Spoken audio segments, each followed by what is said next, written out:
Shalom, and welcome to another edition of Parsha Talk. I'm Rabbi Elliot Malamet in Highland Park, New Jersey. With me on my left here, Rabbi Barry Chesler of Solomon Schechter Day School of Long Island, and Anshe Chesed, the Rabbi of Anshe Chesed, Jeremy Kalmanovsky, is with me here in the bottom shelf here. It's Hanukkah this week, Shabbat Hanukkah. We're going to say Chag Sameach, Chagurim Sameach. Great to see you guys. And we are talking about Parshat Vayeshev. We would talk about Hanukkah, but we'd have to do a whole special session on Hanukkah. I have to admit, the story of Joseph is just, it captures more of my imagination than the Hanukkah, although Hanukkah is the pivotal moment in Jewish history. Okay, we'll leave that. We got to start with the story of Joseph. And I think one of the ways that we can approach the story is, I want to ask both of you to give me your best characterization, your best character analysis of Joseph. Who is he? What is he? How is he appearing here? And support that with some good text. Barry, I'm going to start with you. Okay, I think what we need to begin with is to note that Yosef, who is the subject of the longest stretch of text in Breshit, is not a patriarch. He's not one of the Avot, because he has no direct communication with God. He's not a recipient of the divine Brit, the blessing of both the land and progeny. And I think that's where we begin, because he's someone different. He's one of 12. He's not the sole transmitter, either receiver or transmitter of the covenant.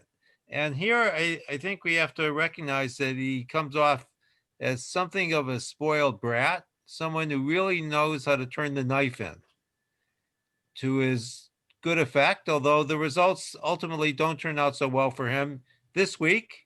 He'll rebound next week. But I think that, I was struck, as we were talking before, that he lords it over the sons of Bilhah and Zilpah, the two Pilag Shem, I guess we would say the lesser wives, because his status is greater than theirs.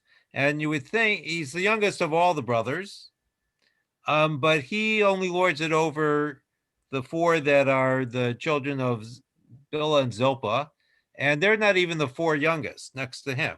Right. So I find that striking. He comes back to his father with this bad report. And we might think that if you have dreams that you're going to be number one, you don't have to tell your brothers that. Because if it's going to come to pass, they'll find out when all in good time. So what's the point of telling your brothers? It's only to put the knife in. Jeremy, your take, your analysis. Yeah, I agree with some of what Barry said.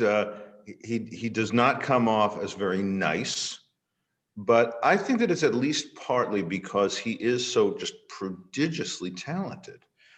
He's not playing the same game as everybody else, and it is true that he's not in the triumvirate of Avram, Yitzchak, Yaakov, but that's partly because the Bible is accustomed to peeling off the inadequate children, peeling off Ishmael and focusing on Isaac, peeling off Esau, focusing on Yaakov, which we don't do with Yaakov's children. All 12 children are considered, still in the people, and they all still have their progeny. But first of all, there's a tremendous theme in rabbinics about Yosef was supposed to have the 12 tribes, but something might have happened with Eshet Potiphar, with Mrs. Potiphar, to interrupt that progeny. But I think that Yosef is obnoxious. He is a spoiled brat. And it's partly because he is so talented. He's not wrong that they're all going to bow down to him. He's not wrong that he is going to be the rescuer. He's not wrong to think that he's the instrument through which God is going to care for this people. And it stands him in pretty good stead, because while he is suffering all kinds of difficult stuff in Egypt, he's still plugging away, and he is still Ish Matzliach. He's always successful. In the jail, he's successful. As a slave, he's successful. And so there's something, even in the obnoxiousness of Joseph's, prancing and lording it over and putting his brothers in their places. There's something also charismatic and charming about this guy who everything that he touches, even when he's in prison, everything becomes some source of success. So I want to locate the story within the larger story of Jacob here, and then put some of the put some of the responsibility for Joseph becoming Joseph squarely on the shoulders of Jacob, who we have talked about over the last 3 weeks, is himself a complicated character, but having experienced what he experienced and having gone through what he went through with his brother Esav, and experienced, the favoritism, you would think that he would have learned. But the pasuk says, "V'Yisrael ahavet Yosef mikol banav." Israel loved Joseph from all of the children, kiven zkunim ulo, because he was the child of his old age. V'asa lo ketonet pasim. So we could find the germ of the jealousy in that pasuk. I would even go to last week's Parsha where they were parading all of the family, and Joseph was the protected progeny. But here it's obviously clear that Jacob loves him more than everyone, gives him the ornamented tunic, the ketonet pasim, and that gift, that favoritism, it just throws the whole family into a disequilibrium for all the reasons that both of you mentioned, which is that he's got enormous talent and he's got enormous charisma also. But take it, Barry. Take it. It's a second generation favoritism because he favored Rachel as well, right? He loves Rachel. And as Jeremy mentioned when we were discussing the sons last week, Leah does everything she can to please Yaakov, having 6 sons in part, and naming them in ways that might inculcate love for her on the behalf of her spouse. And here he's the Ben Zukunim because Rachel finally has a kid. And that kid has to be number one in Yaakov's eyes. Now this thing is a little interesting about the Ben Zukunim because it seems obvious, and Barry said this before, and it seems quite correct, that the real reason that he loves Joseph is not that he's Ben Zukunim, but that he's Rachel's son. Yeah. And there is another person who's going to be born who is Ben Zukunim, and that's Binyamin, who is also Rachel's son. I feel like what we're looking at with this ascription that the issue is that he's Ben Zukunim is like something maybe got peeled off the Benjamin story, or there's some sort of confusion between the Benjamin story and the Yosef story, because it's the Rachel thing and not the age thing that I think is really decisive. You might want to say, because of what's going to happen next week and the week after with Vayigash, Miketz and Vayigash, that Benjamin is going to be placed in the Joseph spot, and now it's time to send Benjamin into slavery, and Judah comes up and rescues him. That Benjamin plays the role of the Yosef part 2. Right. But I think that it's not really because he's Ben Zukunim, because really it's because he's Rachel's son. So we follow the story. The dreams, Joseph has these two dreams, the dreams of the sheaves in the field that bow down to him, the sun and the moon and the stars, they're bowed down to him. And the meaning of these dreams is very apparent to the brothers, to Jacob itself. Comment on this verse here. He says the second dream, Vayikanuvo echav v'aviv shamar et hadavar. The brothers were wrought up against him, and his father shamar et hadavar. His father kept it. What does that so mean? I would say that the father, this is like you said, it points back to the Jacob story, because Jacob recognizes who the most important heir really is.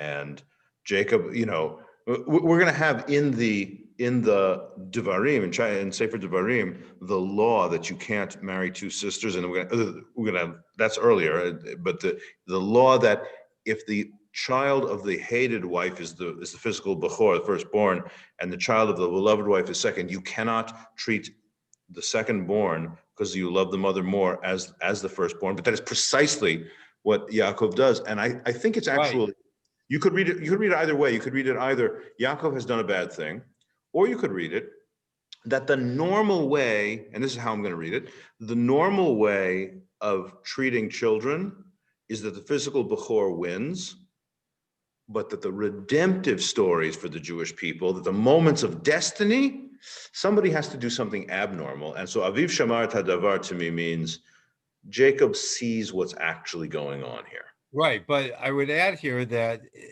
when Jacob Shamor Hadavar, he also is going to continue that theme of the second son being the favored, because he's going to bless in a couple of weeks of Ephraim before Menashe. Precisely. And Joseph doesn't want that, right? Joseph wants to be the firstborn, and in many ways he is. He does get the double portion, but Yaakov is telling him at the end that it is the younger that has what Jeremy calls the redemptive power. So I want to just take a different tack here, which is saying that what follows on Vaviv Shamar Tadavar, that Jacob remembered this, and to me that suggests nothing prophetic, but something like, here's a guy who keeps score, right? And here's a guy who's filing it, and we all know people like that who 20, 30, 40 years after something happened, they remember. And so remembering, and so then make sense of the following, which comes on the heels of that, which is they go to tend to the flock at Shechem, and Yisrael says to Joseph, go, come, I will send you to them. So what's not what is in that? What is part of that? I mean, Jacob is not stupid. Jacob knows that the brothers don't like him. Is Jacob setting him up? What's the motivation behind Jacob sending Joseph to the brothers? Well, I don't. We were talking before, and Elliot, you have some more to add about this, which I hope you will, about Jacob's own guilt. I'm not sure that I'm sure he's not consciously setting him up, but he is playing a thoughtless role in this terrible thing that's about to go down. So go ahead. I want to offer a different interpretation. So I was thinking when we were talking earlier, Joseph is not a patriarch, but which patriarch is he the most like? And to me, he's the most like Yitzchak, because in this whole thing that happens to him, he doesn't say a word. He completely submits.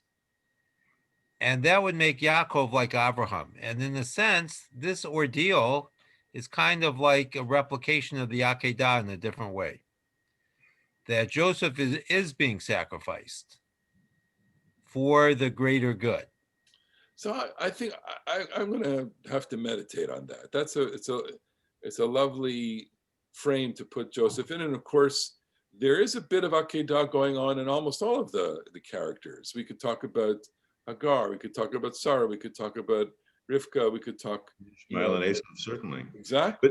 But say a little bit about what you think about the persistent guilt that attends upon Yaakov's experience here. I think that there is something here. I think that in his understanding of the boys, he wants to establish Joseph's own autonomy, and he wants to give Joseph a bit of independence, despite the fact that he is putting him in danger. And I think that I wouldn't be able to figure out, certainly in the next 30 seconds, whether this is a conscious or subconscious desire of him.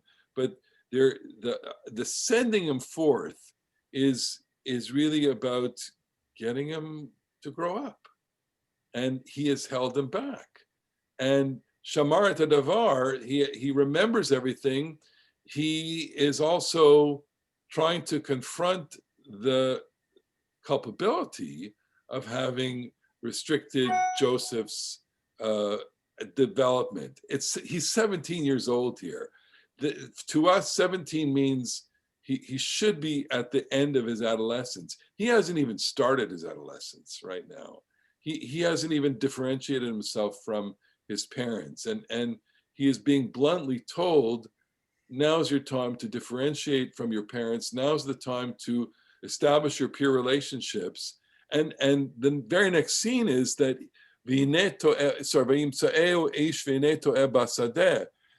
a person he's wandering in the field.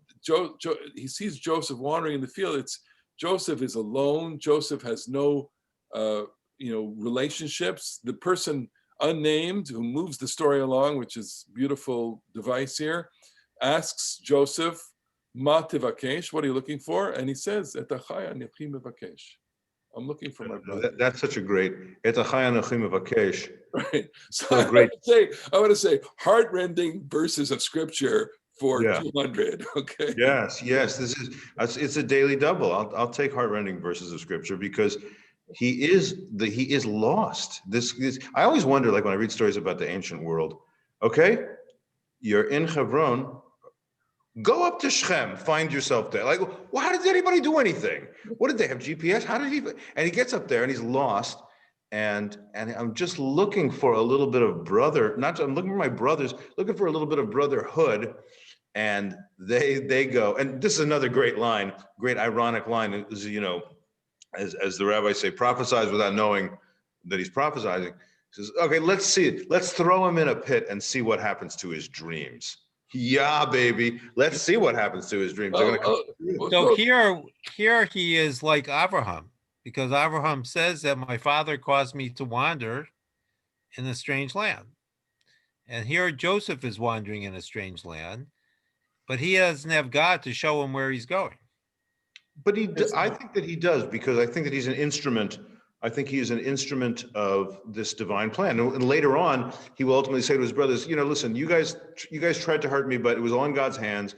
And I don't really consider you trying to hurt me because, you thought of it too bad. God planned it all for good. So I do think that there's a bit of a chessboard thing going on here. And Yosef, the other part about this, it's such an interesting multi-level story as they all are. Yosef is going to be buried in Shechem. So the fact that he's thrown in a pit in Shechem, is this other bit of foreshadowing that he will ultimately be buried there. Yeah, and of course, the irony of the brothers that don't want to have anything to do with him, they want to kill him, and we have a few subplots going on here with Reuven. Reuven says, don't al tishpichu dam, ashlicho to abora. Let's not spill any blood. Let's throw him into the pit instead. And then this is like a little bit. This is a. If one wanted to make an anti-Semitic joke about, no, we can't kill him. We can only make money on him. Well, that's the point, and it brings up the point of brotherhood, because. So Reuven goes off, and the rest of the brothers are lechol lechem. They're making a feast, and then it says lechuvenim karenu Yishmaelim. Let's sell him to the Ishmaelites. We won't touch him. Ki achinu v'shareinu. No, do you think he's our brother? He's our flesh. To which I always want to read this and think like, yeah, this is what brotherhood is all about. Let's not murder him. Let's just make him a slave. Do you think that there's something significant about the fact that they sell him to the Yishmaelim, because these are their first cousins? Yes, it's all. Like they also sell him to the Midian. So the Midianites get weird here. It's a little rough spot in the text, but it's as if they're saying, the family pattern that we have is bad siblings gone, good siblings stay. Ishmael gone, Esav gone. Let's sell this guy to the Yishmaelim and have him peeled off and let us remain. But I don't know if that's true or not. Maybe it's just coincidental. No, I think what makes it work is that the Ishmaelites are cousins. They're distant cousins. It's like another branch of the Abrahamic family. And so, it'd be one thing if they were like Canaanites or he's not just the flesh of the brothers, he's the flesh of the it's like, this is the Sicilian branch. of the family. And we have a relationship. We do some trade, and there are some coded elements of the trade that goes between the two of them. And the fact that Yeah, Ishmaelites apparently they're bringing cannoli into Egypt. there's something to be said there. They're going back and forth. Soprano. He said he sold him to Tony Soprano.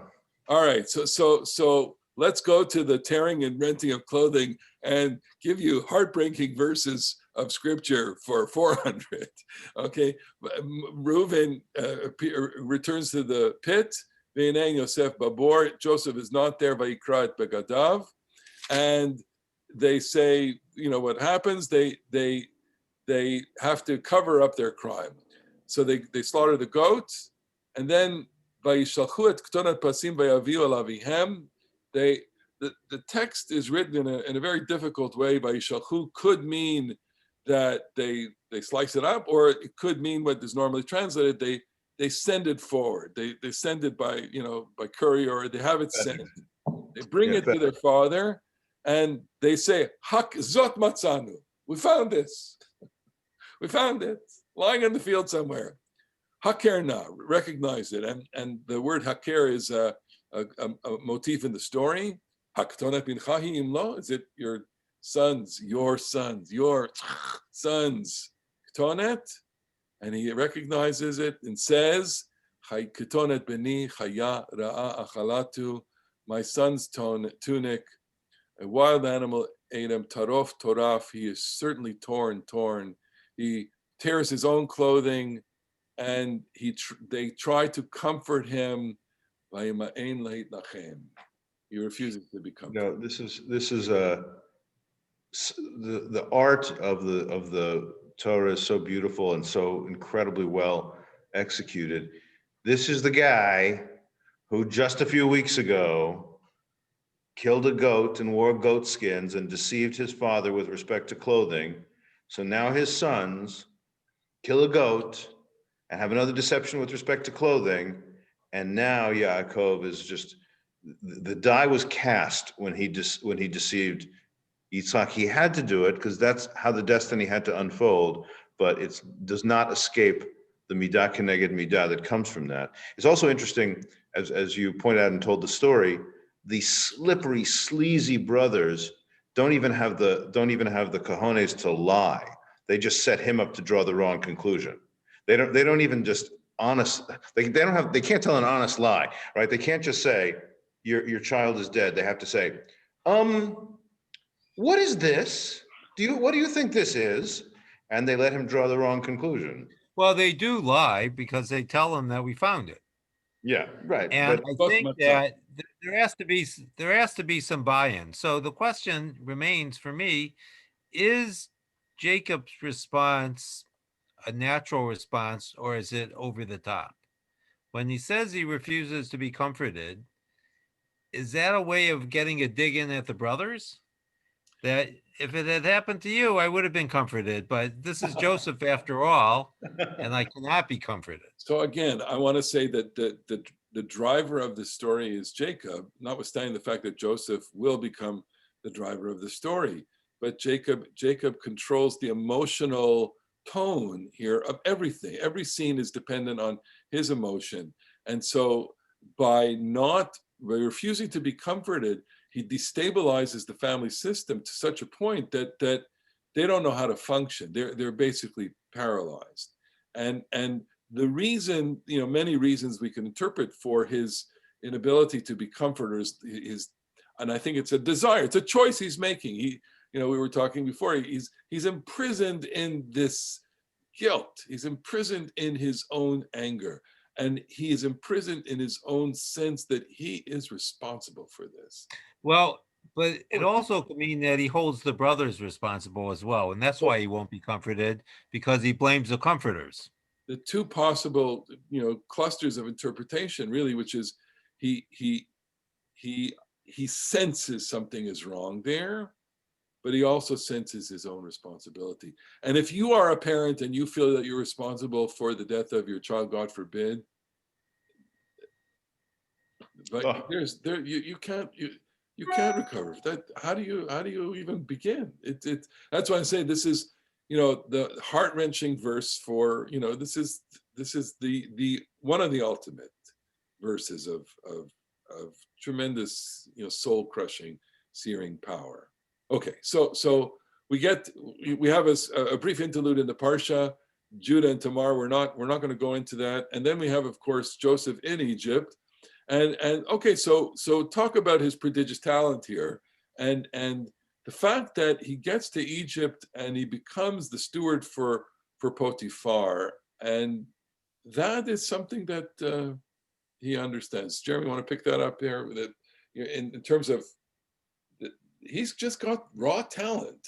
Everywhere he goes, he's got raw talent. He's Ish Matzliach.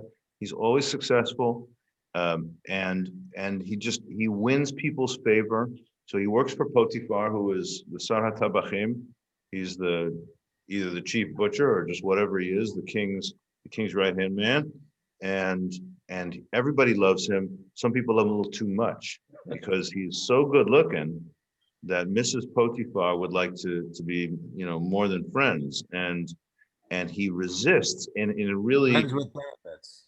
friends with benefits, and he resists. And the Torah portrays him, and he's known in Jewish tradition for this reason as Yosef HaTzadik. He's Joseph the righteous, because he says to her, "I'm not going to sin against my master and against God." I mean, this is like a universal human morality that adultery would just be, wrong to Potiphar and wrong to the cosmos. He can't. So he hangs in there, and according to the rabbinic reading, he actually does give in, but then, shall we say, withdraws from the predicament at the right moment, and then she accuses him of rape. And because when he runs away, she grabs his garment, which is another story. Well, another way the story is driven with clothing. She grabs hold of his garment. She says, "Look! He came to attack me." And so then he's sent into jail. Whereupon, once again, everybody loves him. He's just great. The way you tell this, Makes friends with everybody. Yeah. the way you tell the story emphasizes that his loyalty is extraordinary. So the reason why he doesn't commit adultery is because of his loyalty to his master, both in the household and the cosmic master. And that means more than the enticement of Mrs. Potiphar. When he gets to the prison, he's going to be loyal to the people that he meets there as well. Who betrayed him? I think there's enough ambiguity in the story. He talks a lot, Joseph, and the talking in that moment where she's trying to seduce him, is a way of Joseph is trying to kind of, finagle out of this problem, despite the fact that there's plenty that he wants to accomplish. We may have questions altogether, as modern readers, about his sexuality altogether, and the fact that he refuses to lie with Potiphar's wife may in fact be rooted in other issues. However, see it as loyalty, see it as he does succumb to her, see it as he ends up where he ends up, and this is where the Parsha is going to end up with the real cliffhanger. He ends up in jail, and in jail he meets the baker and the cup steward for cupbearer for Pharaoh. They both have dreams, and what happens? Barry, tell us what happens. Well, they're very similar dreams. One is going to be restored. That will be the butler, and the baker, in very similar language in the Hebrew, will have his head removed, which back then also meant death. It's not just a modern phenomenon. And it's striking to me that the baker makes no comment after he gets the bad news, and he goes to his fate. And the butler, however, is adjured by Joseph, "When you go back to court, please remember me." And the very last line of the Parsha is, of course, that he goes back, and not only does he not remember him, he forgets him. Now, for the rabbis, Joseph is going to be in prison for an extra couple years because he put his faith in the butler and not his faith in God, which seems to me to be a pretty remarkable misreading of the story. However, what the verse suggests to me is that it points forward to Amalek, because Amalek is going to have a similar commandment where it's going to involve both remembering and not forgetting, this double locution. And it's in a way a beautiful end to the Parsha, because we're really left wondering what's going to happen to Joseph. It's so great because obviously the Parshiot aren't in the Torah. We decided, the rabbis decided the Parshiot, and this is a masterful move. Is that the butler, completely forgot Yosef, and then it could run right into Miketz, but it doesn't. We spend a week with that suspense. So the suspense is also a character development suspense, because we are with Joseph in the prison, as God is with Joseph. We the readers are there, and we are wondering, will this experience in a way transform him? Here's this cocky adolescent brat that has had already 2 experiences of great travail. And is this going to change him at all? Prison in Egypt. First of all, his great-grandmother was in prison in Egypt, and his children will be imprisoned in Egypt. This is, part of the reason this story is so profound is that it not only foreshadows the fact that he's going to be buried in Shechem, but the fact that being thrown into the bore, the pit, is the experience of the Jewish people.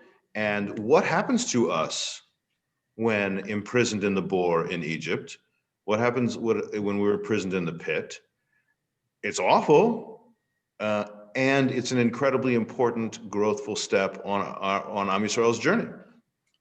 And we're going to have to leave it there. This has just been amazing. I can't wait to get to next week's Parsha. We'll find out what happens if we don't know already.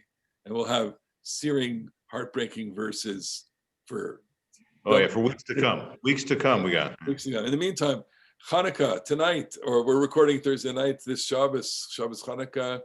We want to wish all of our viewers, we're getting a bit of a following. We love having you. Thank you for joining us. Write to us, parshatalk@gmail.com, and Shabbat Shalom and happy Hanukkah from all of us. Shalom, Chag Urim Sameach. Chag Urim Sameach.